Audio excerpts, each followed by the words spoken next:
ఇదిగోండి, ఇది ముళ్ళు లేని గులాబీ పువ్వు ఇరిగిపోయిందండి. ఇదిగో ఇది పువ్వు, ఇది ఇట్లా గుంట తీసుకొని మనము మొక్క తెచ్చినప్పుడు ఇట్లుంటుంది కదండి, కొంచెం తీసేసుకోవాలి. ఈ సైడ్స్ ఇట్లా కొంచెం తీసేసి కంపోస్ట్ వేసుకోవాలండి అడుగున.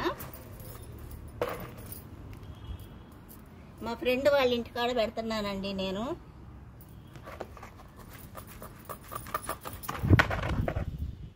ఈ నేలలో ఇట్లానే పెట్టుకోవాలండి, చుట్టూ ఇట్లా వర్మి కంపోస్ట్ వేసుకొని.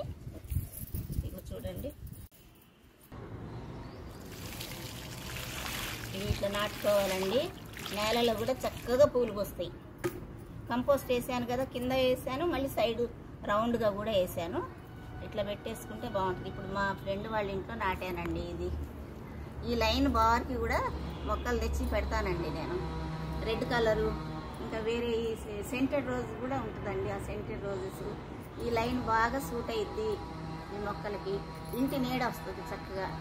ఇట్లాంటి ప్లేస్లో గులాబీలు పెట్టుకోవాలండి.